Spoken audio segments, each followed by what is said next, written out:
berbahagia di dalam bersama kita mendengarkan firman Tuhan.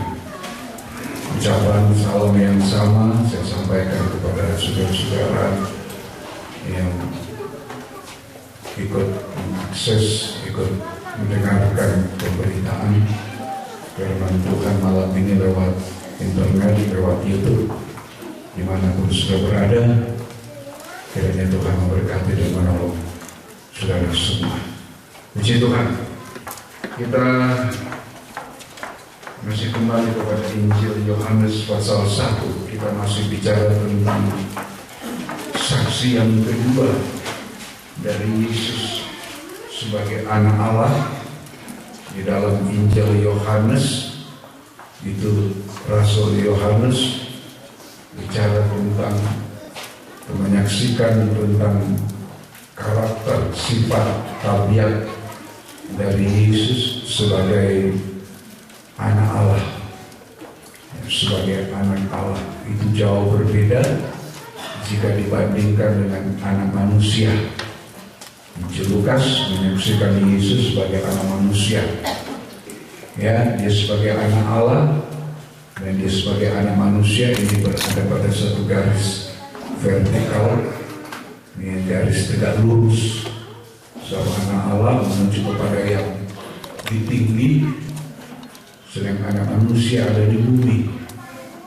Kemudian kita juga sudah tahu Injil Matius menyaksikan Yesus sebagai Raja, dan Injil Markus menyaksikan Yesus sebagai hamba, berkarakter, bertabiat sebagai seorang hamba yang benar.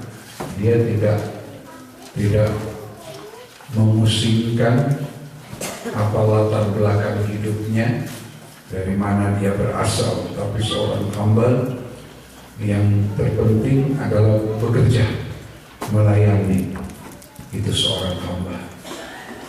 Ya, seorang hamba. Injil Markus sebagai raja itu berada pada satu garis horizontal, garis datar. Saya sudah jelaskan ya, perpotongan, persilangan garis vertikal dan garis horizontal, garis tegak lurus dan garis datar itu membentuk palang atau salib. Ya.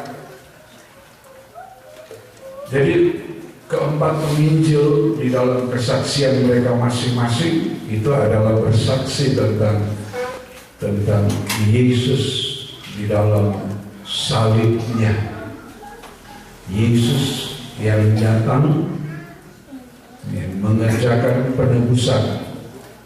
Penebusan itu baru lengkap, bukan hanya berhenti pada kematian, tapi juga kebangkitan. Kita sudah dengarkan 1 Korintus 15, jika hanya kematian, tidak ada kebangkitan, maka sia-sialah iman kita masih hidup di dalam dosa. Karena itu penebusan Tuhan, salib Tuhan, dia datang, dia menyerahkan diri menjadi korban, itu adalah untuk mati dan untuk bangkit. Bukan sekedar untuk mati kemudian semua sudah selesai. Ya, dengan kematiannya murid-murid dilanda dengan keputusasaan. Setelah kematian Tuhan, murid-murid dilanda dengan keputusasaan, dilanda dengan ketakutan, kecemasan dan lain sebagainya. Karena itu mereka setiap kali dalam beberapa hari selalu mengurung diri. Kata Injil Yohanes, takut kepada orang banyak. Ya, juga ada 2 murid dari Yerusalem pergi ke Emmaus yang kecewa, putus asa. Mereka mengharapkan Yesus yang akan memulihkan kerajaan bagi Israel, tapi ternyata Yesus sudah mati dan mereka mengatakan mereka tidak tahu bagaimana selanjutnya. Itu kalau hanya Yesus yang mati. Karena itu dia harus bangkit. Ya, kebangkitannya menjadi satu fakta yang tidak bisa terbantahkan lagi, bahwa dengan kebangkitannya dosa maut, kan iblis yang berkuasa atas dosa itu sudah ditaklukkan, sudah dikalahkan. Itu inti dari Injil. Ya, 4 penginjil, bukan ada 4 Injil, hanya ada 1 Injil. Kata Galatia, suratan Galatia, hanya ada 1 Injil, bukan 4. Tapi penginjilnya ada 4. Penginjil, ada penginjil Matius, penginjil Markus, penginjil Lukas, penginjil Yohanes, gitu ya. Yang bicara tentang Yesus yang datang, mati, tapi juga bangkit dengan hikmat yang Tuhan berikan kepada mereka. Seaku mereka melihat Yesus, seaku dalam pengikutan mereka, pelayanan mereka diberi kesempatan untuk melihat Yesus dengan cara mereka. Ya, kemudian mereka mengekspresikan tentang Yesus yang mereka ikuti, mereka layani juga dengan cara mereka. Ya, karena itu ada di kitab Injil ini ada perbedaan-perbedaan yang kita lihat. Tapi semuanya bukan perbedaan, tapi perbandingan.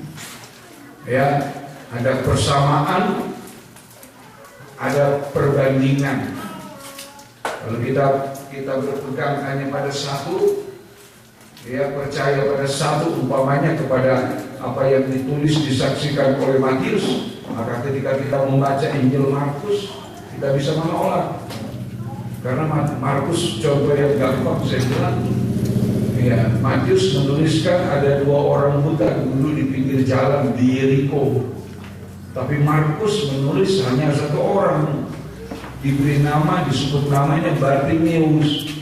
Itu orang kemudian bingung. Ada banyak hal di sana yang kemudian kalau hanya dibaca, diterima, dianalisa menurut logika manusia, maka kita akan lihat itu suatu pertentangan. Pertentangan itu akan membuat orang tidak bisa percaya. Ya, karena itu Rasul Paulus bilang, kita beribadah, kita melayani bukan menurut huruf. Sebab huruf itu mematikan. Baca di sini begini, penginjil Matius bilang begini, Markus bilang begitu, Lukas lagi lain. Begitu. Dia orang membaca menurut huruf saja, mencari pengertian menurut huruf, maka dia pasti akan tersandung. Dia tidak bisa percaya. Karena itu Rasul Paulus ingatkan kita, setiap kali kita membaca firman, ya, kita bukan berhenti pada hurufnya. Kalau pada hurufnya tadi saya bilang, nanti kita bukan menerima tapi justru menolak. 2 Korintus 3 ayat yang ke-6. 2 Korintus 3 ayat yang ke-6. Ialah membuat kami juga sanggup menjadi pelayan-pelayan dari suatu kejadian baru. Dia bukan manusia, tapi Allah yang membuat kita, membuat kami sanggup menjadi pelayan-pelayanan dari suatu perjanjian baru yang tidak terdiri dari hukum yang tertulis. Baru ini tidak terdiri dari hukum yang tertulis, tapi dari Roh. Tetapi dari Roh. Ya. Sebab hukum yang tertulis mematikan, Ya. tetapi Roh menghidupkan. Ya. Begitu kita membaca dalam pengaruh dari Roh Kudus, maka kita akan bisa melihat bahwa begitu ajaibnya berita Injil itu, begitu luar biasanya. Saya kira berita Injil, baik Injil tentang keselamatan, ya, Injil tentang keselamatan itu Injil yang ditujukan kepada orang-orang berdosa supaya mereka bisa percaya Yesus Anak Allah, mereka bisa menyerahkan diri untuk bertobat, lahir baru dan diselamatkan.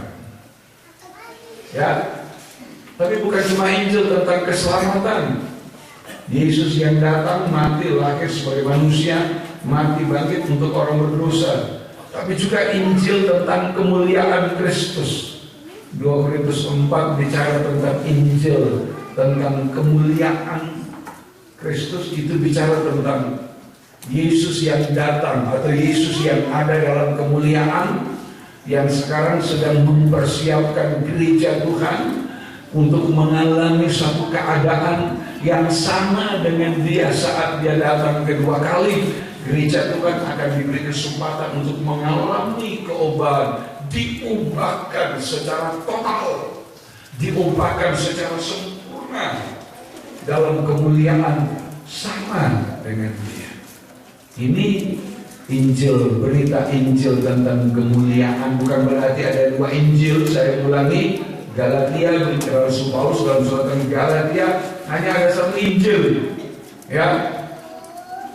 Tapi dua sifat dari Injil. Injil tentang keselamatan, itu peruntukannya adalah untuk orang berdosa, orang yang belum pernah tahu, belum pernah dengar tentang Yesus, supaya mereka bisa percaya dan diselamatkan. Injil tentang kemuliaan itu adalah berita yang ditujukan kepada orang-orang yang sudah selamat, orang-orang yang mengaku percaya dan selamat, supaya mereka mengalami hidup yang disucikan, hidup yang dibaharui, hidup yang diubahkan untuk menuju kepada keubahan sempurna saat Yesus datang kedua kali. Nah, Injil tentang kemuliaan ini tidak mudah, tidak mudah untuk dimengerti. Ya, untuk bisa mengerti Injil tentang kemuliaan kita harus berjuang. Ya, kita harus berjuang menghadapi pengaruh dari ilah-ilah zaman ini. Makin dekat dengan waktu kedatangan Tuhan, akan semakin banyak hal di dalam dunia ini yang diilahkan oleh manusia. Ya, akan semakin banyak hal di dunia ini yang diilahkan, ya, dan itu yang membutakan ilah zaman ini, ilah di zaman akhir ini. Ada begitu banyak cara hidup manusia, cara hidup orang Kristen yang bergeser, sekalipun masih mengaku orang percaya, beriman kepada Yesus, tapi kelakuannya sudah bergeser dari iman karena pengaruh dari ilah zaman ini. Banyak ilah zaman ini, ya, ada banyak yang diilahkan. Ya, karena itu ketika 10 hukum diberikan kepada orang Israel, Tuhan bilang jangan ada Allah lain atau ilah lain di hadapanku.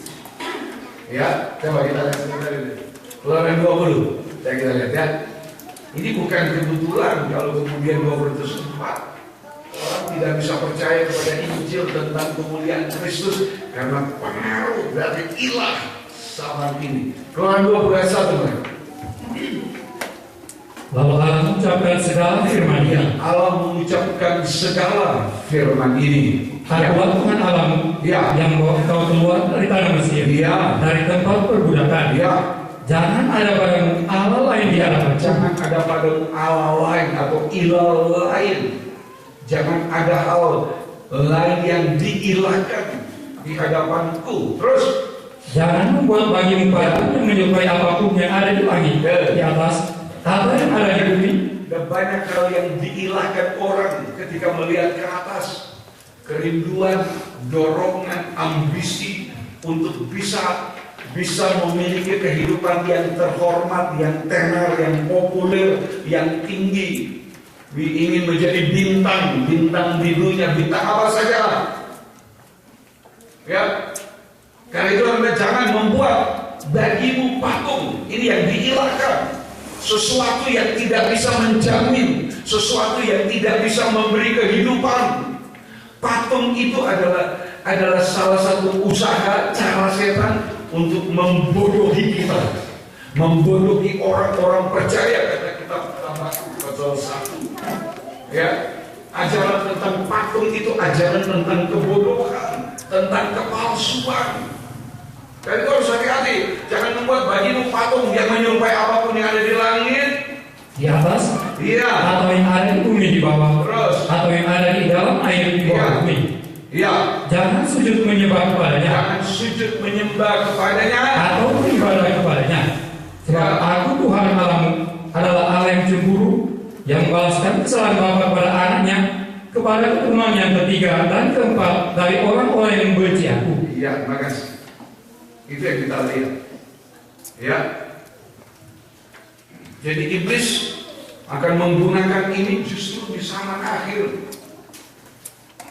Saya justru di zaman akhir ini untuk menghalangi satu pekerjaan Injil tentang kemuliaan Kristus. Tadi saya bicara tentang patung, itu adalah usaha setan untuk membodohi, menjerat orang percaya dalam kebodohan. Ya, dengan kebodohan patung. Habakuk pasal 1. Pasal yang kedua. Habakuk pasal yang kedua. Ayat yang ke-18. Apakah gunanya patung pahatan? Apa gunanya patung pahatan? Yang dipahat oleh pembuatnya ini. Yang dibuat oleh pembuatnya. Ini bicara tentang sesuatu yang diilahkan orang. Kalau sekarang bicara tentang sesuatu yang diilahkan, dibuat, dijadikan. Ya, sedemikian rupa orang kemudian menaruh kepercayaan kepada sesuatu itu.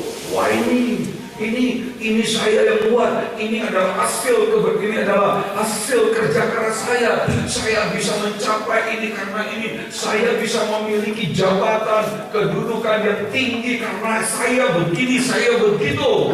Nah, lihat ini digunakan oleh setan.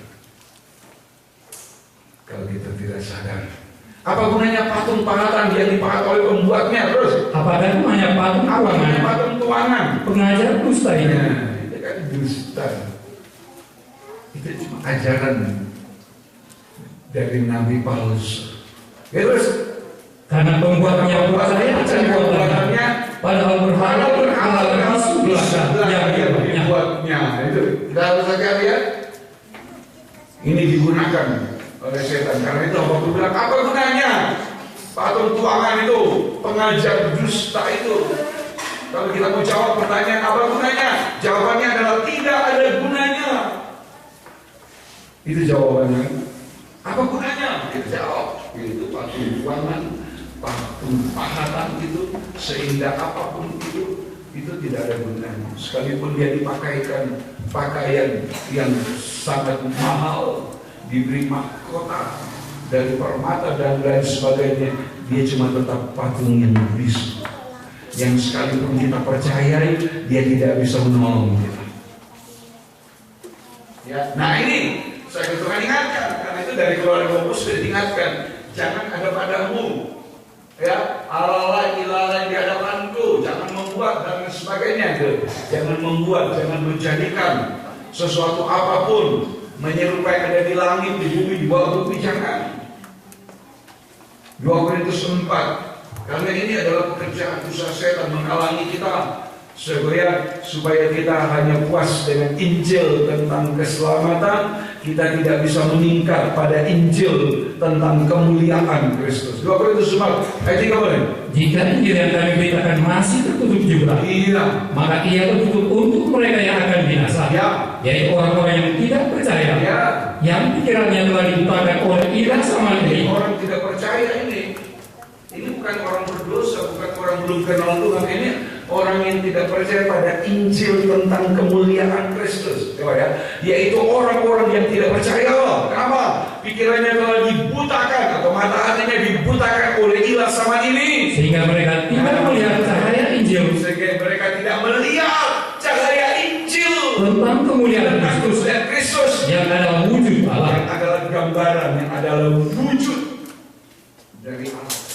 Jadi ini adalah orang-orang percaya, orang yang sudah percaya pada menerima Injil tentang keselamatan, percaya Yesus itu adalah Tuhan yang menebus saya, tetapi mereka tidak bisa lanjut untuk melihat Injil tentang kemuliaan Kristus.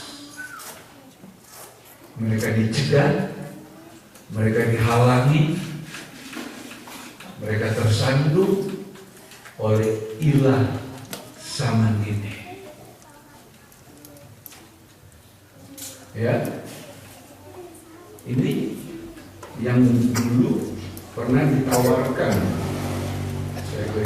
pernah ditawarkan oleh setan kepada Tuhan Yesus dengan sedikit tipu dayanya.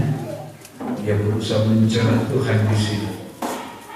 Injil Lukas, ya, ini pernah ditawarkan, bukan belum, ya. Iblis pernah menawarkan ini. Saya kepada Tuhan, karena itu kita harus waspada. Saya jangan kita jatuh di sini. Saya jangan kita terjebak di sini. Injil Lukas pasal yang keempat. Ya, Injil Lukas pasal yang keempat ayat yang kelima.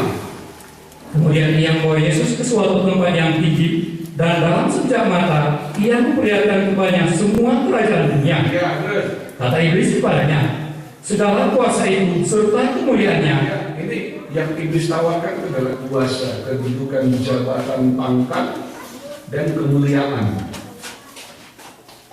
Ya, kemuliaan itu bicara tentang kekayaan.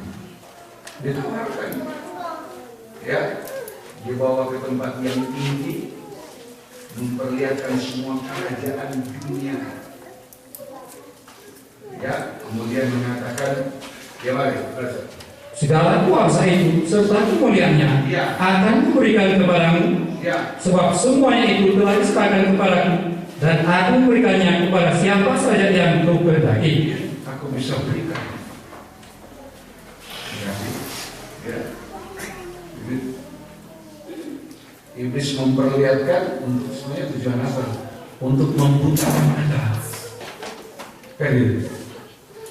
Menyilau, waduh, luar biasa itu.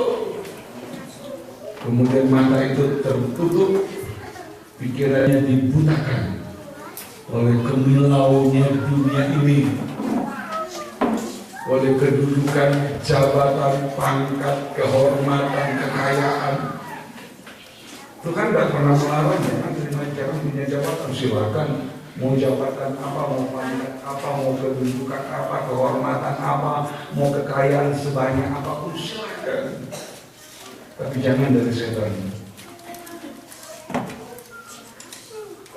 Ya, iblis bisa memberikan. Ini mengajar kita, iblis tidak peduli dengan semua itu. Coba, kalau Tuhan terima,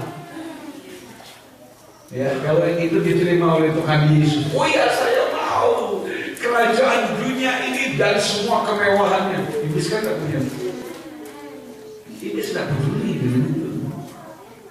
Berapa banyak orang mau ambil, dia tidak peduli. Saya yang dia carikan kalau Tuhan sujud menyembah, itu yang dicari dia. Kita harus waspada. Ya, jadi iblis mencoba, iblis mencoba mencegah, menghalangi pekerjaan Tuhan, mencoba menggagalkan supaya berita Injil tentang kemuliaan Kristus tidak sampai kepada kita. Ya, kalau hanya dengan percaya selamat, iblis itu tidak peduli. Saya selalu bilang, kalau hanya dengan percaya selamat, iblis itu tidak begitu peduli. Kenapa? Sebab dia juga percaya kepada Tuhan. Selalu saya ingatkan, kalau kita jadi orang Kristen hanya puas dengan percaya selamat, saya mau katakan, saya kehidupan semacam itu, iblis tidak peduli. Tidak mengganggu dia. Dia tidak begitu peduli dengan, wah, orang percaya, karena dia percaya dia selamat. Ini sudah tahu kan, kalau percaya orang itu masih lebih besar percayanya setan, orang itu belum bisa masuk surga.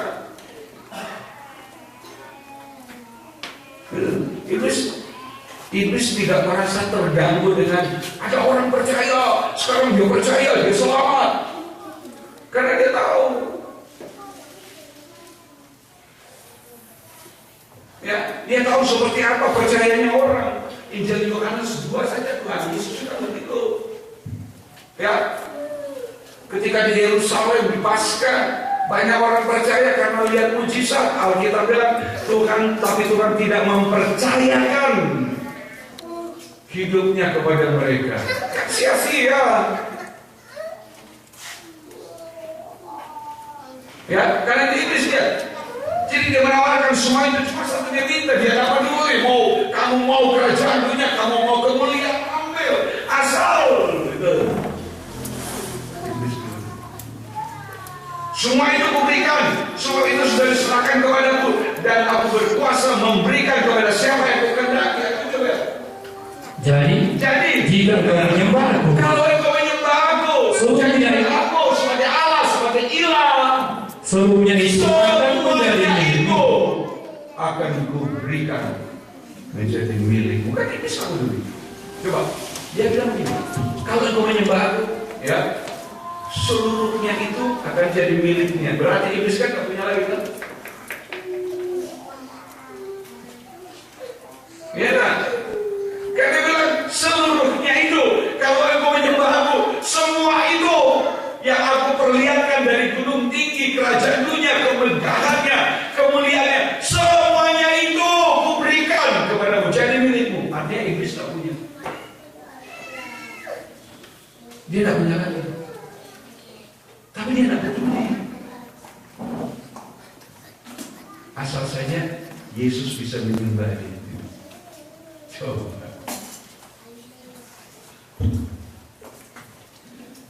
Jangan sudah pikir iblis itu tamak dengan kekayaan. Enggak.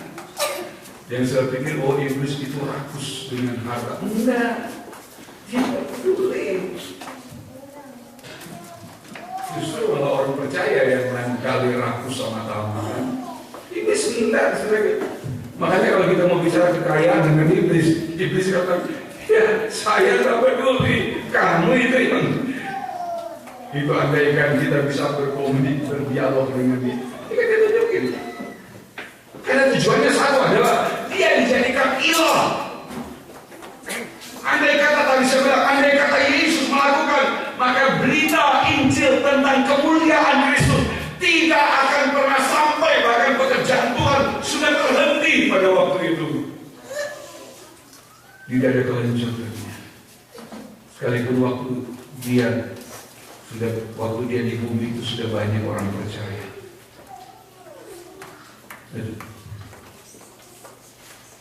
Ya, walaupun waktu itu sudah banyak orang percaya, maka mereka akan percaya sia-sia. Andai kata Yesus menuruti, tapi tidak.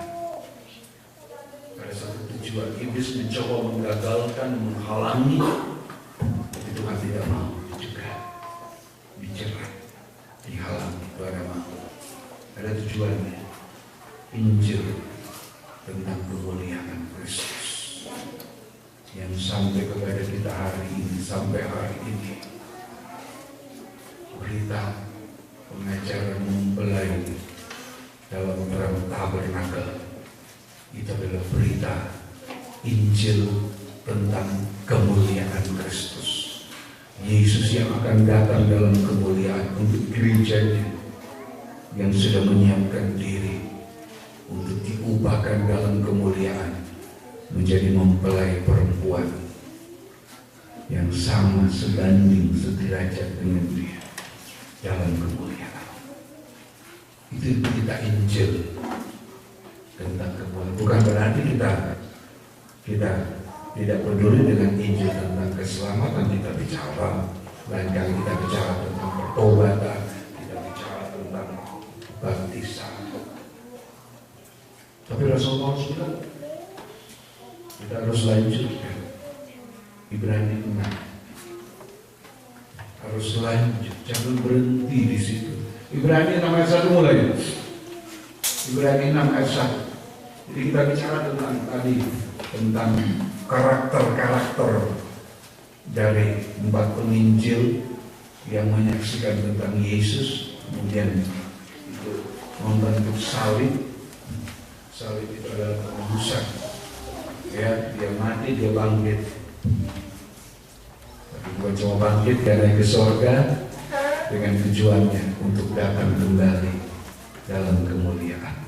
Ya, Sebab itu marilah kita tinggalkan asas-asas pertama dari ajaran tentang Kristus. Ibrani 6 ayat 1, mari kita tinggalkan asas-asas pertama dari ajaran tentang Kristus dan beralih kepada perkembangannya yang penuh. Beralih pada perkembangan yang penuh, lengkap, yang sempurna. Ya, janganlah kita letakkan lagi dasar pertobatan dari perbuatan-perbuatan yang sia-sia. Terus. Dan dasar kepercayaan kepada Allah, yaitu ajaran tentang pelbagai baptisan, penumpangan tangan, kebangkitan orang-orang mati, dan hukuman kekal. Dan itulah yang akan kita perbuat. Kita akan lakukan, kita akan bicara tentang penumpangan, tentang hukuman, tentang baptisan, tentang pertobatan. Kita akan bicara jika Allah mengizinkannya. Tapi kalau tidak, kita bicara tentang penyucian, pembaharuan, keubatan hidup yang akan membuat kita siap menyambut kedatangannya pada kali yang kedua. Itu harus kita mengerti, ya. Pengertian ini akan merubah ibadah pelayanan kita, supaya ibadah pelayanan kita jangan yang monoton. Kalau orang menyanyi lagu, nggak ada lagu gitu, nyanyi, saya mau cinta Yesus, saya mau cinta Yesus, saya mau iring Yesus, nyanyinya gitu, enggak. Ya, kalau cuma saja tuh gitu. Ya, harus ada pembaharuan. Nah, itu bisa kita kerjakan karena pengajaran yang mengerjakan kita, bukan karena. Ya, jadi kita Injil Yohanes pasal 1 kita sudah sampai kepada saksi yang kedua. Ya, saya suka bicara ulang tentang 4 penginjil itu dengan karakter masing-masing, ya, yang Tuhan berikan. Karena itulah indahnya. Ya, kalau dalam pelajaran tabernakel, begitu orang mau masuk tabernakel, lewati pintu gerbang yang ditampilkan, di situ ada kain kelambu, ya, yang digantung pada 4 tiang pintu gerbang. Itu ada gambaran tabernakel yang ditutup kain, gitu. Jadi tampilkan itu, ya. Dari dengan satu kain warna-warni itu yang menutupi. Kita bisa lihat, ya. Itu lebih mudah sekarang melihat. Ya. Itu ada kain 4 warna, ya, yang ada sulam emasnya. Itu orang masuk tabernakel, mau beribadah menuju sana, itu kain 4 kain. Kalau kain layarnya itu warna putih semua, tapi di pintu gerbang digantungkan 4 warna kain, ya.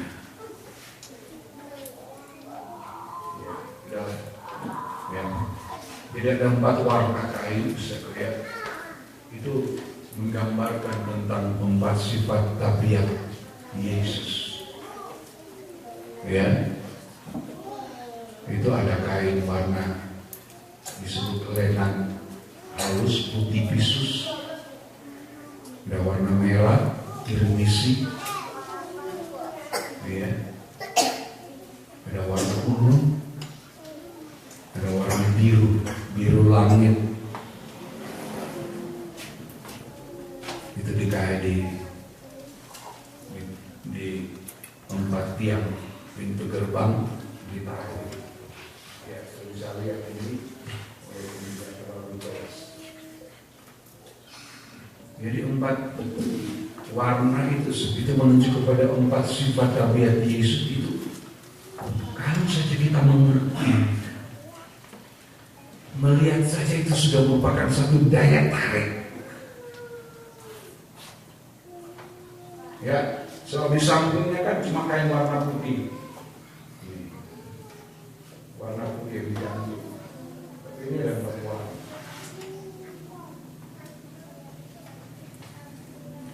Ya, disebutkan ke lampu yang digantung. Itu sudah, kalau kita mau mengerti, melihat saja, ya, melihat penampilan Yesus seperti itu sudah merupakan suatu daya tarik yang luar biasa. Dibaca saja Keluaran 27 soal pelataran ini dengan pintunya. Keluaran 27 ayatnya yang ke-16. Tetapi untuk pintu gerbang pelataran itu, iya, untuk pintu gerbang pelataran itu tirai 20 hasta dari kain ungu tua, iya, dari kain ungu tua dan kain ungu muda, kain kirmisi, dan dari kain lena halus yang dipintal benangnya. Iya. Benangnya itu berwarna-warna dengan 4 tiangnya dan 4 alas tiang itu. Iya, makasih. Disebut ada lenan halus itu yang putih, kirmisi itu merah. Ya, kemudian ungu tua dan ungu muda. Ungu muda itu biru. Ya, biru langit. Baru ungu. Ungu itu warna dari raja. Biru ungu muda itu warna dari seorang hamba. Bicara tentang kebangkitan. Merah, kirmisi itu warna dari manusia yang ditandai dengan sengsara. Sementara putih itu bicara tentang kebenaran, ya, kesucian. Di dalam terjemahan lama, ya, disebut begini. Maka pada pintu halaman itu akan ada satu tabir 20 hasta panjangnya daripada bisus yang halus, ya, berwarna biru laut dan ungu dan kirmisi. Bisus itu lenan halus, biru laut, ungu muda disebut dalam perjanjian terjemahan baru, dan ungu tua atau ungu kirmisi itu merah. Itu 4 warna itu sudah merupakan satu daya tarik. Saya kira kalau kita bisa mengenal pribadi Yesus dengan benar, selalu akan ada ketertarikan. Akan ada ketertarikan kita kepada Dia. Dari memandang, dari melihat, maka selalu akan ada ketertarikan kita kepada Dia. Ya, karena ada satu kalau bahasa di dunia ada satu persona yang keluar dari dia. Ya, ada aura tubuh yang begitu sehingga orang akan menyukai.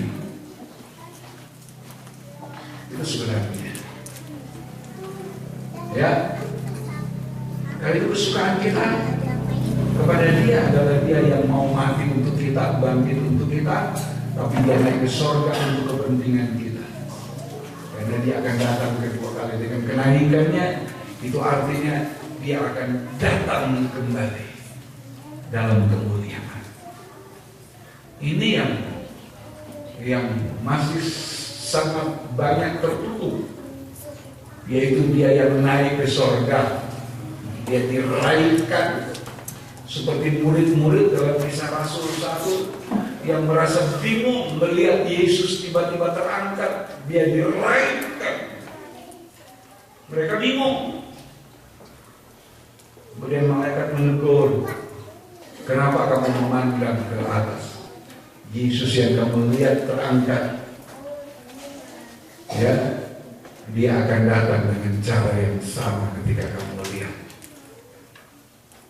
Tapi itu rahasia. Ketika Dia naik, Dia diraihkan tertutup awal.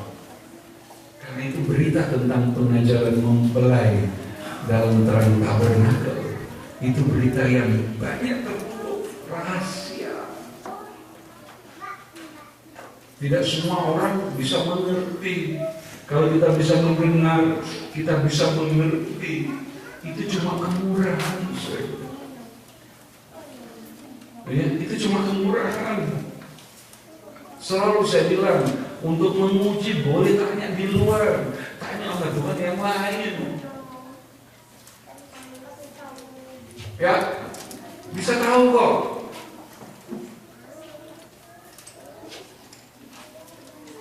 Ya, Kisah Rasul 1 ayat 9 mulai.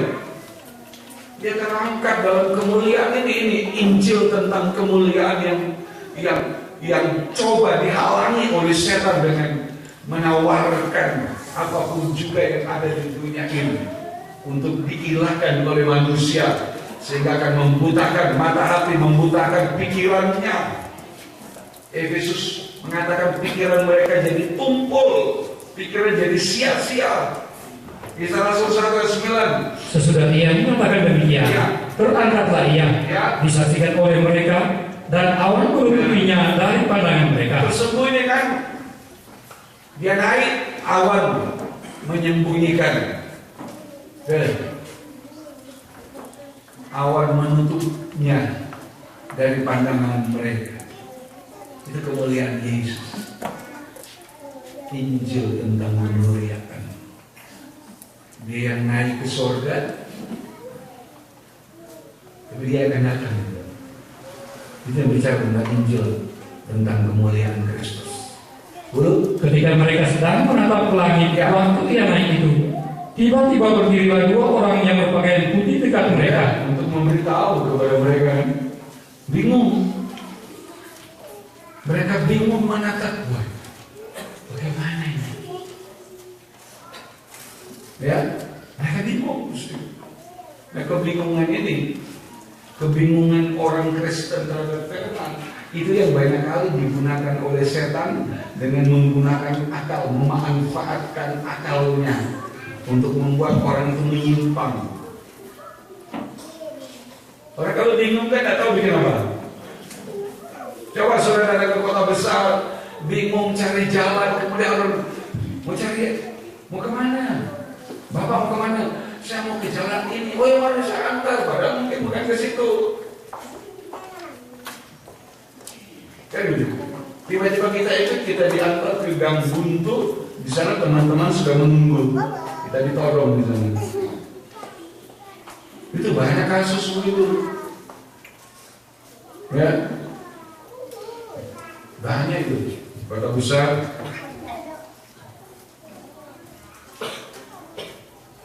Dulu kalau di Surabaya naik kapal laut, mau turun biasa, dulu masih Makassar ya, lawan Makassar mau turun, kita diingatkan oleh ABK, hati-hati kalau turun, kalau naik becak ya, minta diantar ke ini, kalau tidak ada teman yang tahu jangan, nanti minta diantar, kalau mereka bawa masuk ke gang buntu. Di situ kita ditodong, semua kita ini diambil.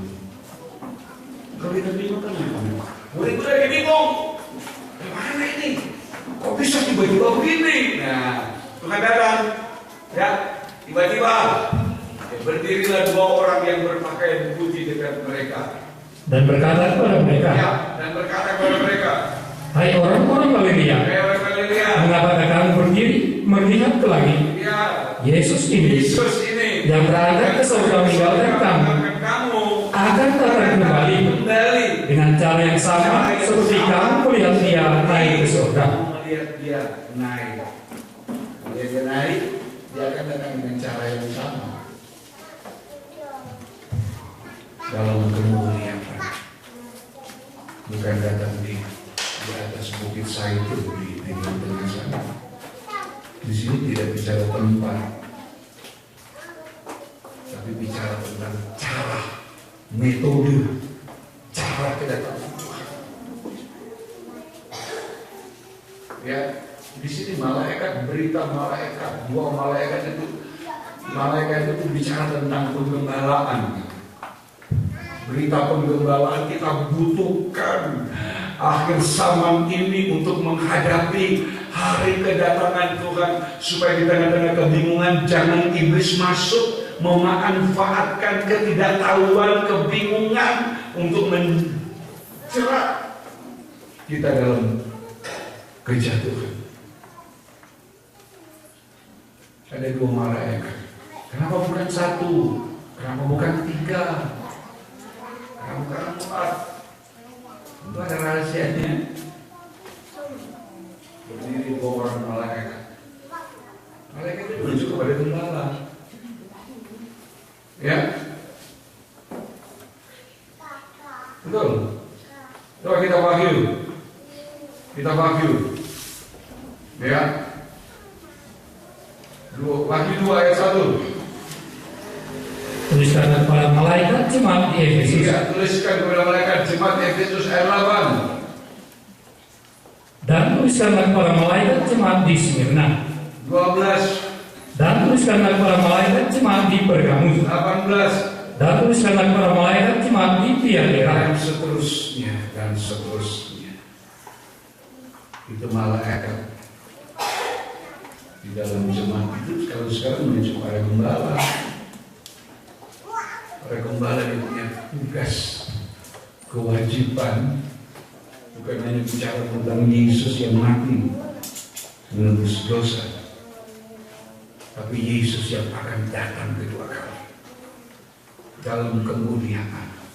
Ini berita akhir zaman yang harus kita tahu. Dia datang sebagai anak Allah. Dia bukan lagi datang sebagai manusia yang akan menderita, dihina, menderita. Dia datang sebagai Allah, anak Allah di dalam kemuliaan.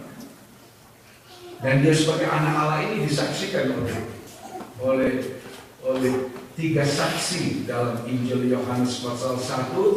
Nah, kita kembali ke situ. Masih ada waktu. Semoga tadi menjadi pengertian buat kita. Ya, Yohanes pasal 1 ayat 1 sampai 14, kesaksian dari Rasul Yohanes. Ya, masih ingat ya, ayat 15 sampai ayat 37, kesaksian dari Nabi Yohanes atau Yohanes Pembaptis. Ayat 38 sampai 51, kesaksian dari Tuhan Yesus sendiri. Ada 3 saksi, 2 saksi sudah kuat, yang ketiga itu meneguhkan. Atas keterangan 2 atau 3 orang saksi, maka perkara itu menjadi sah, teguh. Yesus saksi yang ketiga itu meneguhkan. Di dalam, saya sudah jelaskan kenapa Tuhan harus bersaksi lagi. Ya, dia menjadi saksi ketiga adalah untuk meneguhkan kesaksian dari manusia yang dipakai oleh Tuhan. Rasul Yohanes, Nabi Yohanes, supaya kesaksian mereka teguh, Tuhan mau bersaksi. Ayat yang kita baca yang lalu itu Yesaya berapa? Itu 44 ya. Ulang, gak apa-apa, supaya kita tahu. Saya sebenarnya bermaksud mau menyelesaikan 7 kesaksian yang kita sudah mulai, tapi kita hanya tinggal punya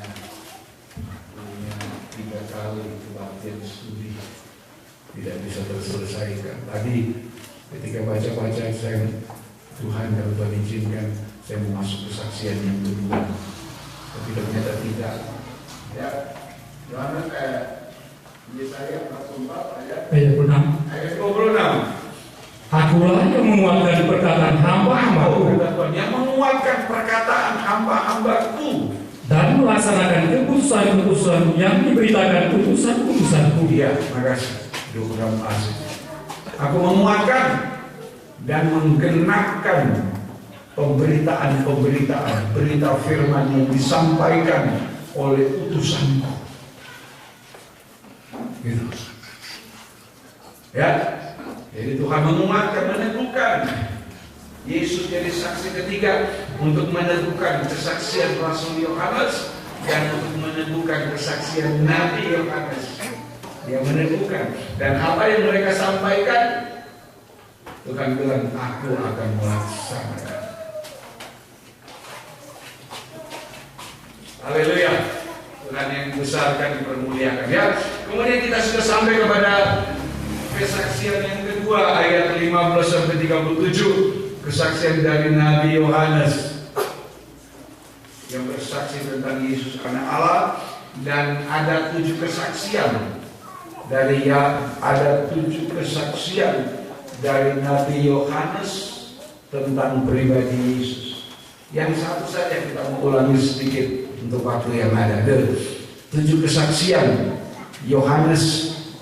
Ya, Yohanes yang dimaksud Yohanes ini adalah Nabi Yohanes atau Yohanes Pembaptis tentang pribadi Yesus. Yang pertama yang kesekian kali, yang mungkin hari ini ketiga kali, Yohanes 1, 7 kesaksian. Kesaksian yang pertama Yohanes 1 ayat 15, 26, 27 dan 30. Itu bicara tentang Yesus sama dengan firman yang kekal, sama dengan Logos,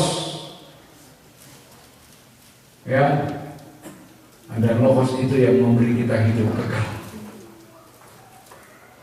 Itu Yohanes 1. Jadi Nabi Yohanes bersaksi tentang Yesus yang sudah ada sebelum dia ada. Dia yang bilang kepada banyak orang, dia yang ada di tengah-tengah kamu, dia yang tidak kamu kenal. Aku juga dulu tidak kenal dia. Tapi sudah saya jelaskan, ya, cara pengenalan Yohanes Pembaptis tentang Yesus itu sangat istimewa. Dia mengenal, bukan cuma melihat dan mengetahui, tapi Yohanes Pembaptis mengenal Yesus dengan cara Allah yang memberi petunjuk langsung bagaimana dia bisa mengenal. Dia di ayat yang ke 33 Yohanes 1. Dan aku pun tidak mengenalnya. Aku juga tidak mengenal dia. Tetapi dia yang mengutus aku. Itulah Allah. Saya sudah jelaskan, Yohanes Pembaptis bukan orang yang dipanggil, yang dipilih, tapi dia adalah pribadi yang diutus secara khusus. Beda dengan murid-murid Tuhan Yesus, dipanggil, dipilih, diberi kuasa. Tidak. Yohanes memang secara khusus dia lahir itu sebagai utusan untuk mendahului, menyiapkan jalan bagi raja. Dan itu dia akulah orang bersungguh-sungguh di padang gurun, persiapkan jalan bagi dia untuk menimbun yang berlubang, meluruskan yang berlekah-lekah atau berliku-liku. Aku pun tidak mengenal dia, tetapi dia Allah yang mengutus aku untuk membaptis dengan air. Telah berfirman kepadaku, jika kau melihat roh itu turun ke atas seseorang dan tinggal di atasnya, dialah itu yang akan membaptis dengan Roh Kudus. Dialah yang akan membaptis dengan Roh Kudus. 34. Dan aku telah melihatnya dan memberi kesaksian. Ia inilah anak Allah. Anak Allah. Jelas sekali. Cara pengenalan Yohanes itu juga secara khusus. Ya, sangat luar biasa. Saya kira kalau kepada murid-murid Tuhan bilang satu waktu bertanya, Guru, kenapa engkau berbicara kepada mereka dengan perumpamaan? Tuhan bilang, kepada kamu diberi karunia untuk mengerti rahasia tentang kerajaan sorga. Kamu diberi karunia karena karunia. Tapi Yohanes memang dia disiapkan oleh Tuhan untuk perkara yang besar. Dia memang diutus khusus, utusan khusus dari kerajaan sorga. Karena ini bukan bicara karunia. Setelah dia lahir dapat karunia. Nah, Petrus dari nelayan, Yohanes, Yakobus dari nelayan dipanggil, dirubah, diberi karunia. Ya, mereka orang-orang yang biasa. Tapi Yohanes Pembaptis ini orang yang luar biasa. Tuhan sendiri bersaksi bahwa tidak ada seorang perempuan yang dilahirkan atau tidak ada yang lahir dari perempuan yang lebih besar dari Yohanes Pembaptis. Itu kesaksian dari Tuhan Yesus sendiri. Ya, tidak pernah ada orang. Coba bisa dibaca di dalam Injil Matius. Ya, Injil Matius. Tuhan bersaksi ketika Yohanes sementara di penjara. Ya, bagaimana saya ketika bisa temukan ketika Yesus atau ketika Yohanes sudah ditangkap. Matius pasal yang ke-11. Matius pasal yang ke-11. Ya, sekalipun begitu saya sudah pernah jelaskan Yohanes Pembaptis dia diputus secara khusus. Sekalipun begitu tapi dia sempat juga bimbang karena memang dia manusia. Ketika dia sudah di penjara, dia sudah bersaksi bicara tentang Yesus, tiba-tiba dia suruh murid-muridnya datang kepada Yesus. Coba tanya, ya, apakah engkau yang kami tunggu? Apakah engkau yang aku saksikan itu?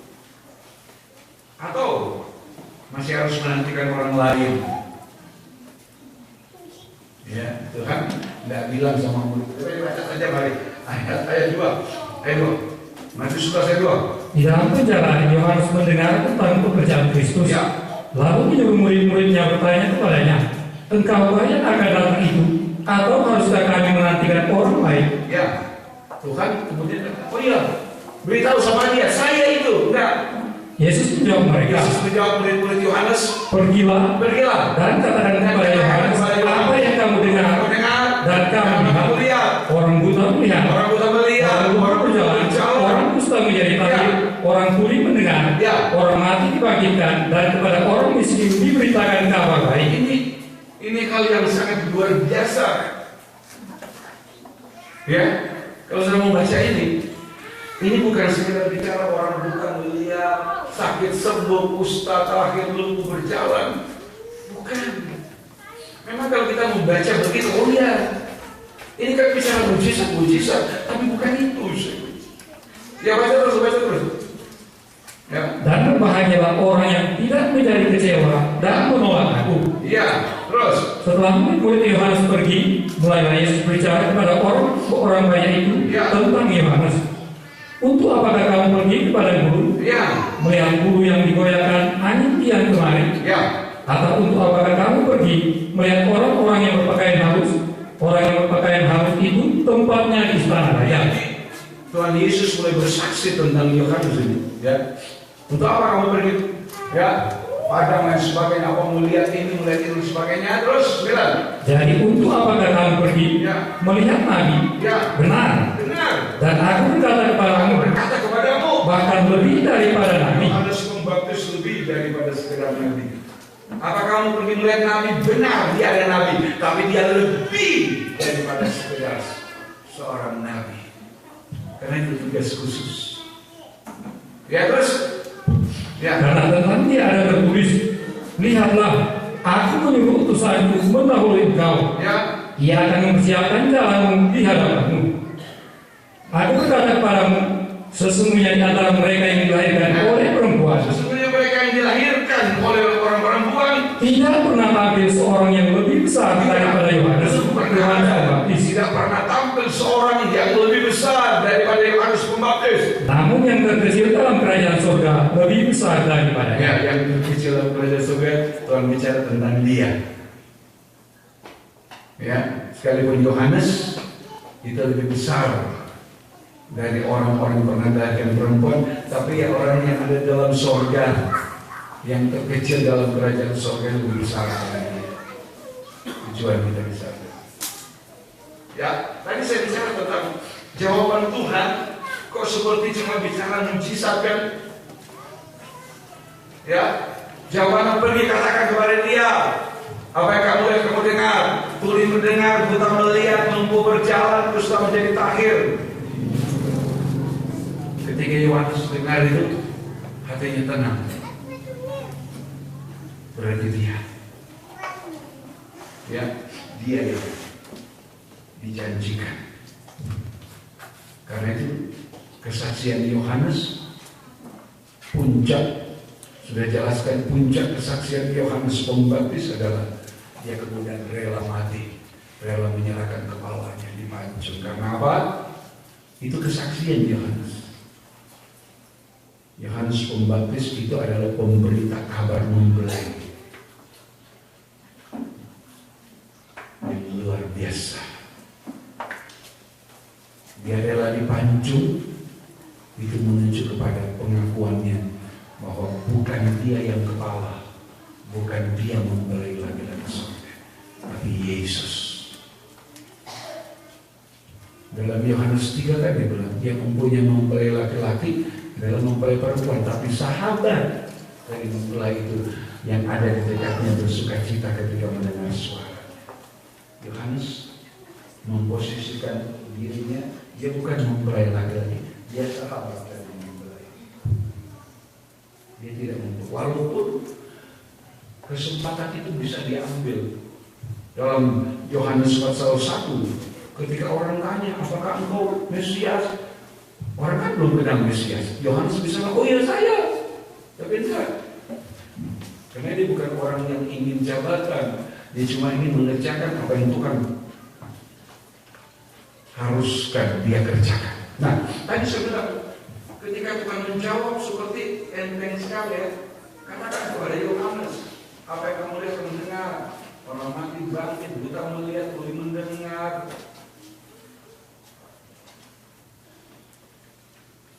Tapi sebenarnya yang disampaikan oleh Tuhan itu adalah menuju kepada pribadinya. Dia cuma menyampaikan sebagian kepada murid-murid Yohanes. Yohanes Pembaptis yang dengar itu langsung, oh iya, dia yang saya saksikan sudah ada. Dia itu benar. Ya, itu kesaksian. Coba kita lihat dulu. Ya, ternyata saya harus bicarain supaya kita tahu. Kalau kita baca-baca tentang jawaban Tuhan, saya juga itu begitu. Apa? Yesus mau meneguhkan dirinya, hanya bilang, oh saya ini pembuat mujizat. Jangan kita aja seperti itu.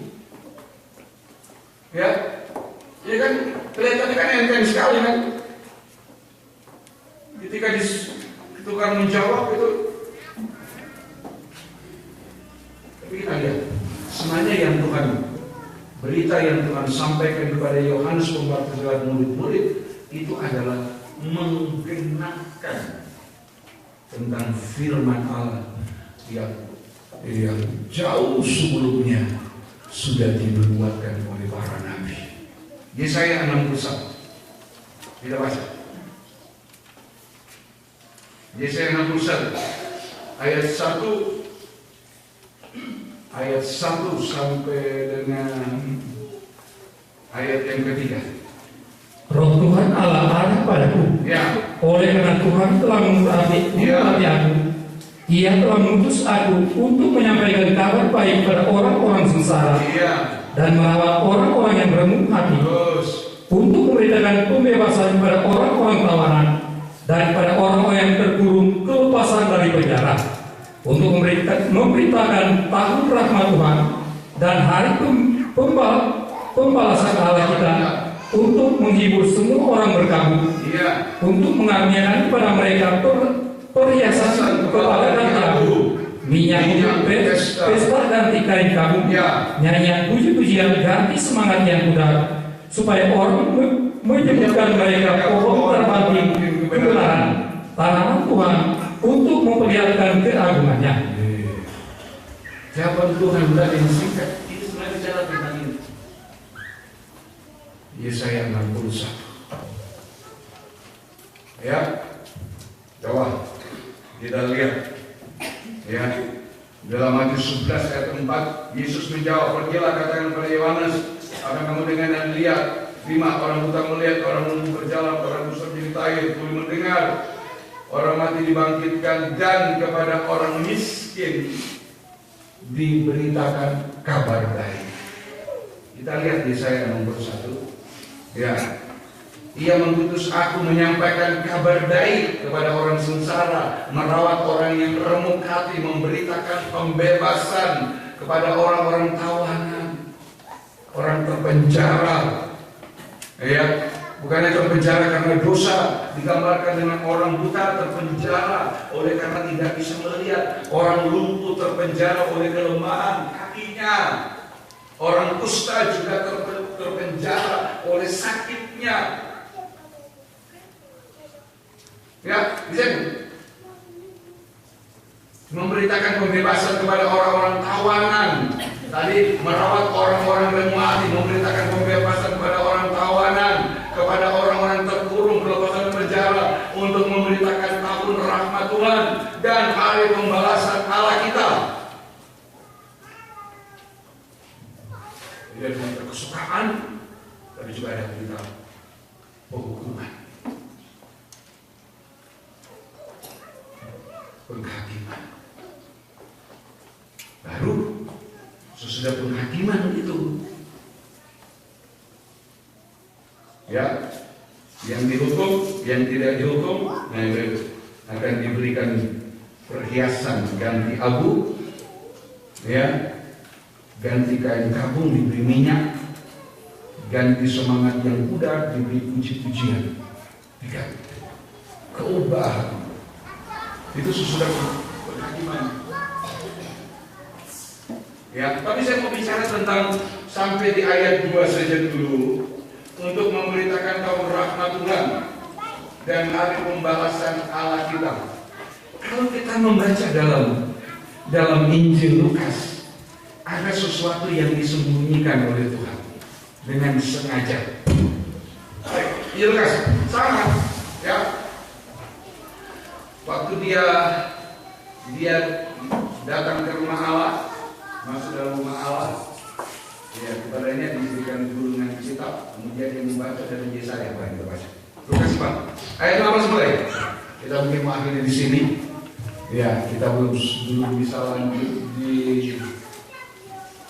kegunaan dari Logos, memberi hidup, memberi terang, dan mengerjakan penciptaan. Ya, kita baru bicara satu di sampai Selasa yang lalu. Lukas 4 ayat 16 mulai. Ia datang ke Nazaret, tempat ia dibesarkan, dan menurut kebiasaannya pada hari Sabat ia masuk ke rumah ibadat, lalu berdiri hendak membaca dari Alkitab. Kepadanya diberitakan kitab Nabi Yesaya, dan setelah dibukanya ia menemukan nas di mana ada tertulis, Roh Tuhan ada padaku. Tadi ada Roh Tuhan ada padaku.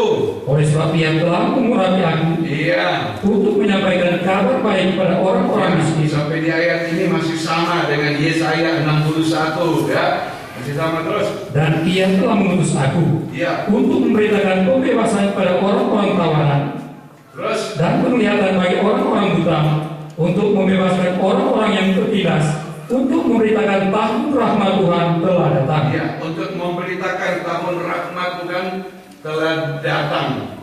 Kalau itu di Yesaya 61 cuma sampai di 2a. Ya, untuk memberitakan tahun rahmat Tuhan telah datang. Terus satu ayat lagi. Kemudian ia menutup kitab itu. Kemudian kitab itu ditutup. Memberikannya kembali kepada pejabat. Lalu duduk, ya, dan mata semua orang dalam rumah ibadat itu tertuju kepadanya. 21. Lalu ia memulai mengajar mereka, katanya, pada hari ini genaplah nas itu, sebab kamu mendengarnya. Yang dia sampaikan kepada murid-murid Yohanes Pembaptis, coba sebagian. Bisa perhatikan lagi. Tapi Yohanes Pembaptis yang mendengar itu sudah tahu. Ya, sudah tahu bahwa berita Yesus itu, ya, pesan Tuhan Yesus kepada murid-muridnya, dia sudah tahu walaupun cuma sebagian.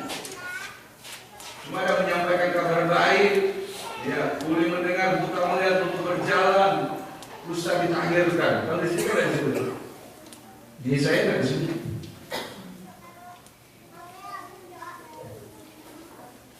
Tidak disebut, tapi Yohanes Pembaptis dengan tahu.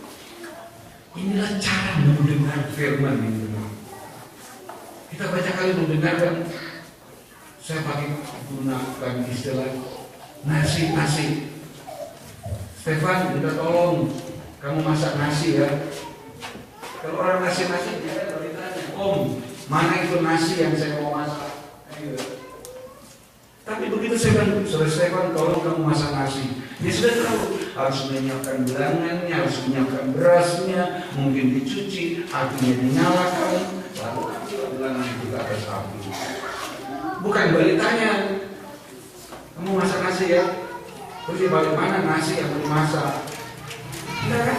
Dia sudah tahu.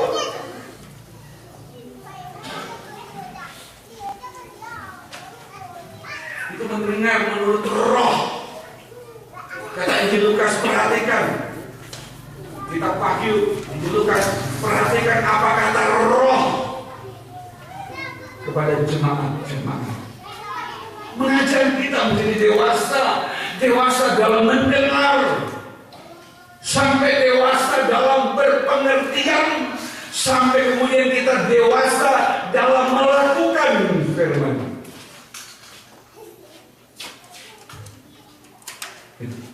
Bukan anak-anak, bukan cara mendengar anak kecil. Iya, Tuhan bilang apa? Murid-murid, katakan apa yang kamu lihat. Begitu dia tahu, Yohanes Pembaptis tahu, oh iya, itu adalah kebenaran firman dari Yesaya 61 yang kemudian diulangkan oleh Tuhan dalam Injil Lukas ketika dia berada dalam rumah ibadah. Ya, jadi kita harus dewasa dalam mendengar, dewasa dalam berpengertian, untuk kemudian kita dewasa dalam melakukan. Ini semua bukan dikerjakan oleh pendeta, oleh gembala, tapi oleh Roh Kudus. Roh yang memberi kita pengertian. Kata kitab Ayub, ya, itu roh yang memberi pengertian. Karena itu kita selalu mau bersandar kepada pengertian oleh Roh Kudus. Bukan berarti tidak perlu belajar. Silakan harus belajar. Kalau dia tidak belajar, saya suruh buka kitab Habakuk tadi, mungkin dia cari perjanjian baru. Kan Habakuk cuma 1 lembar kalau muka belakang itu. Nanti bolak-balik. Kalau dia tidak tahu, dia carinya begini. Nggak ketemu nanti. Dia mau belajar. Kita semua harus belajar. Saya kira kita semua harus belajar. Berpengetahuan. Oke, hati-hati dengan pengetahuan.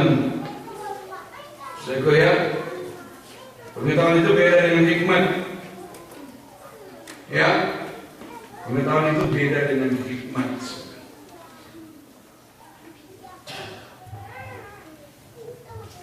Kalau hikmat Allah, itu akan membuat kita jadi orang yang takut akan Tuhan. Bukan cuma pengetahuan.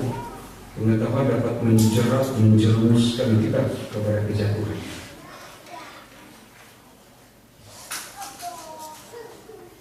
Adam dan Hawa jatuh karena apa?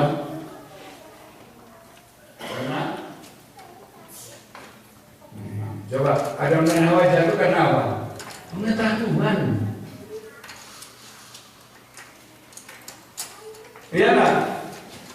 Coba, Adam dan Hawa makan apa? Buah pohon pengetahuan baik dan jahat. Jangan pikir saya sepintar tahu baik dan jahat. Kalau tidak ada hikmat Allah, sekalipun kita tahu baik dan jahat, kalau cuma pengetahuan itu bisa menjerat orang kepada kejatuhan. Kita butuh Roh Kudus. Punya pengetahuan, ya. Tapi saya sudah pernah jelaskan di sini kebaktian minggu beberapa waktu. Tapi jangan tanpa roh. Ya. Orang punya pengetahuan kalau ada roh Allah. Sepandai-pandainya dia tidak akan berbuat dosa. Tapi kalau Orang punya pengetahuan, tahu baik dan dia cuma pengetahuan. So tahu itu jahat pasti dilakukan. Kenapa? Karena roh. So tahu itu salah, tapi masih dia bilang benar. Kenapa? Dia dikendalikan oleh logikanya akal. Tapi kalau kita hidup dipimpin roh, maka Roh Kudus mengendalikan. Kata Galatia, hiduplah oleh roh, berjalanlah oleh roh, maka kamu tidak akan menggenapi keinginan-keinginan daging. Keinginan daging itu dalam akal, dalam pikiran. Kita boleh punya keinginan setinggi langit, kita tidak akan jatuh dalam dosa kalau keinginan kita dikuasai oleh roh. Tapi sekalipun kita punya pengetahuan setinggi langit, kalau tanpa Roh Kudus kita cuma jadi Lucifer. Lucifer dari tempat yang tinggi, jadi lemparkan ke tempat yang hina. Nah, kembali kepada apa yang dikatakan Tuhan untuk Yohanes Pembaptis. Jadi mendengar Yohanes tahu, percaya, oh iya betul, dia yang saya, dia yang saya saksikan. Percaya, tidak perlu berdebat lagi. Orang yang suka berdebat, memperdebatkan firman, kita nggak ngerti. Kalau bertanya, iya, tapi suka berdebat karena merasa punya pengetahuan. Nah, kalau saya nggak tahu, saya tanya, karena nama Tuhan.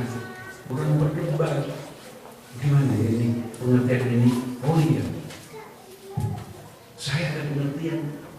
Kok berbeda? Kita cari ini mana?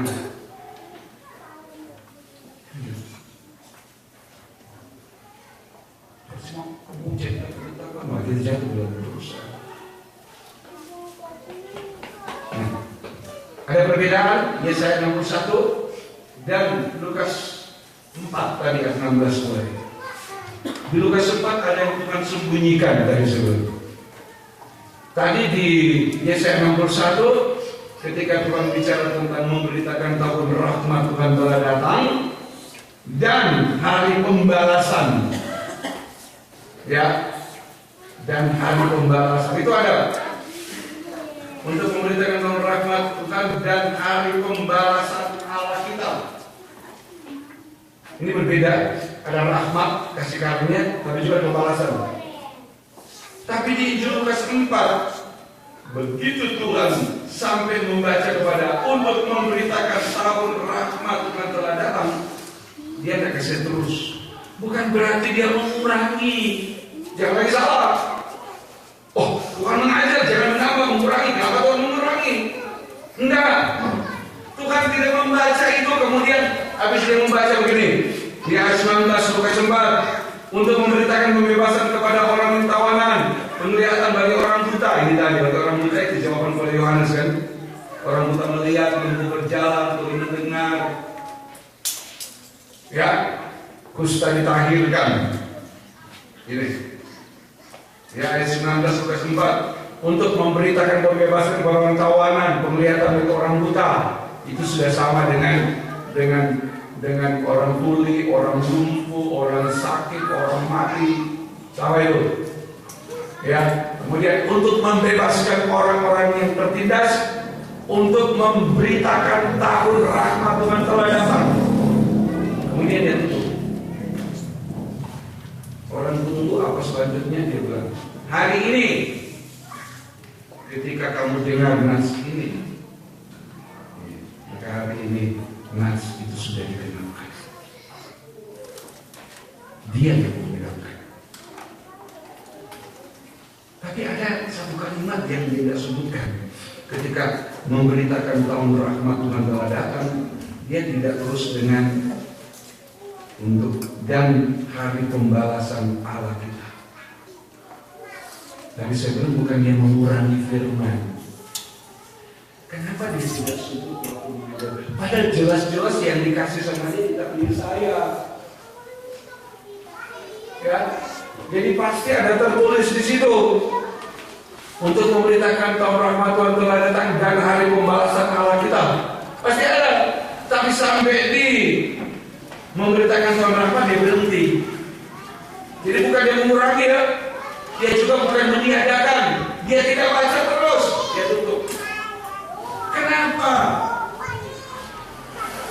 Seakan-akan dalam pemberitaan waktu itu ada dia sembunyikan. Memang ada satu hal yang dia sembunyikan di situ, yaitu hari pembalasan Allah kita. Hari pembalasan. Ya, dia tidak sampaikan. Kenapa? Tuhan tidak bilang, aku datang untuk memberitakan tahun rahmat. Ya, dengan hadirnya aku berarti tahun rahmat, tahun kemurahan, tahun kasih karunia sudah datang. Sekarang kamu hidup dalam kasih karunia. Kenapa dia tidak teruskan dengan juga hari pembalasan? Tapi itu dia tutup. Kenapa? Karena dia datang bukan untuk menghukum, dia datang untuk memberitakan, untuk memberi kasih karunia. Itu yang disaksikan di saksi yang kedua dari Yohanes Pembaptis. Yohanes 1, kita baca saya sedikit. Yohanes 1 ayat yang ke-16 dan 17. Ini saksi, kesaksian yang kedua. Kesaksian yang kedua. Kesaksian yang kedua, bukan saksi kedua. Kesaksian pertama Yohanes 1 ya, ayat 15, Yohanes 27, 30. Kesaksian yang kedua Yohanes 1 ayat 16, 17. Karena dari kepenuhannya, dari kelimpahannya, dari kesempurnaannya Yesus, kita semua telah menerima kasih karunia. Kita semua telah menerima kasih karunia. Demi kasih karunia. Sebab hukum Taurat diberikan oleh Musa. Taurat yang mengandung hukuman diberikan oleh Musa. Tetapi kasih karunia, Yesus datang dengan kasih karunia. dan kebenaran datang oleh Yesus Kristus. Dia tidak bicara untuk Yohanes Pembaptis, tidak bicara Yesus datang menghukum. Dia bicara Yesus datang dengan tahun rahmat, tahun kasih karunia, tahun kemurahan. Itu artinya tidak ada penghukuman. Orang berdosa diberi kesempatan dipulihkan. Orang yang ada dalam tawanan, dalam penjara, punya kesempatan dibebaskan. Sekuat apapun dosa memenjara, mengikat, membelit. Tapi kalau kita hidup dalam kasih karunia itu bisa sanggup membebaskan. Dia tidak datang untuk menghukum orang berdosa. Karena itu ayat itu dia sembunyikan. Dia tidak baca terus, langsung kita tutup. Karena dia datang untuk memberitakan, membagikan.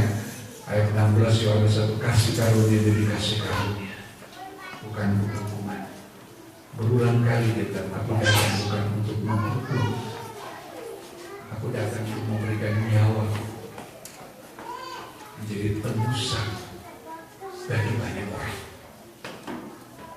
Dan Yohanes Pembaptis dalam kesaksian selanjutnya dia bilang, lihat anak domba Allah yang mengangkat, menghapus dosa seisi dunia.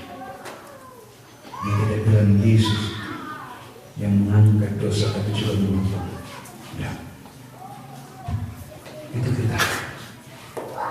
Kalau kita hidup di dalam kasih karunia, jangan pernah menjadi putus asa. Kalau sekarang masih belum terlepas dengan dosa, ayo kasih karunia masih bekerja.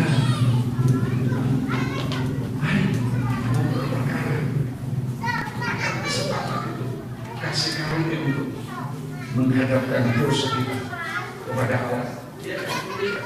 Yesaya 1 terakhir, Yesaya pasal 1 dari ayat 5, mari kita berperkara. Ya, sekalipun dosamu merah seperti kirmisi. Ya, ayat 18. Yesaya pasal 1 ayat 18. Marilah, baiklah kita berperkara. Ya. Firman Tuhan. Sekalipun dosamu merah seperti kirmisi, akan menjadi putih seperti salju. Sekalipun berwarna merah seperti kain kesembahan, akan menjadi putih seperti bulu domba. Ya, Ayat yang ke-19 dan 20. Jika kamu menurut dan mau mendengar. Ada tawaran, ada kasih karunia. Hari yang lalu saya bilang betapapun hari ini betapapun jahat dan kotornya hidup kita, kalau kita mau bawa hidup itu di hadapan Tuhan,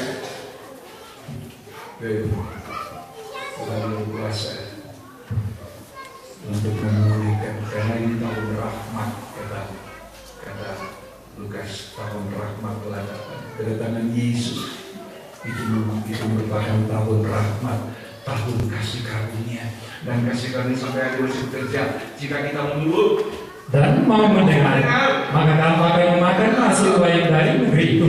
Tetapi jika kami melawan dan memberontak, maka kamu akan dimakan oleh pedang. Sungguh Tuhan yang mengucapkannya. Ada kesempatan kalau mendengar dan mau berubah. Jangan cuma mendengar dan berubah. Jangan mendengar kemudian melawan, mendengar kemudian memberontak. Jika kamu melawan, ada tawaran, ada kasih karunia. Ayo, sekalipun dosamu biar seperti kirpisi, aku kata berkuasa berubah menjadikan putih seperti salju. Tapi kalau kamu melawan, memberontak, tidak taat, maka kamu akan dimakan oleh pedang, masuk dalam hukuman. Tinggal kita saksian Yohanes Pembaptis dari semua kita lihat yang kedua, karena kelimpahannya, karena kepenuhannya, kita menerima kasih karunia demi kasih karunia. Kasih karunia demi kasih karunia itu artinya kasih karunia yang berkelanjutan, kasih karunia yang berkesinambungan. Sampai malam ini kita masih bisa menikmati kasih karunia. Apapun keadaan kita sedang terbelit oleh masalah, oleh dosa, terpenjara oleh keadaan, terpenjara oleh kekurangan, terpenjara oleh masalah. Itu ada tawaran. Bukan benar. Hari ini nats ini digenapkan ketika kamu mendengar. Mendengar untuk menurut, jangan mendengar untuk melawan. Yesaya 1, mendengar untuk menurut. Kalau Tuhan bilang hari ini, genaplah nats ini ketika kamu mendengar. Di situ ada kabar kasih karunia. Di situ ada kabar baik kepada orang miskin. Di situ ada kelepasan. Di situ ada pemulihan. Di situ ada pengangkatan dan bukan hukuman. Bukan tutup itu. Karena tugasnya menghukum itu adalah Bapa di surga nanti. Karena itu waktu dia baca dia tidak bicara tentang hukuman. So tugasnya dia adalah dari kelimpahannya dia membagikan kasih karunia demi kasih karunia, bukan hukuman.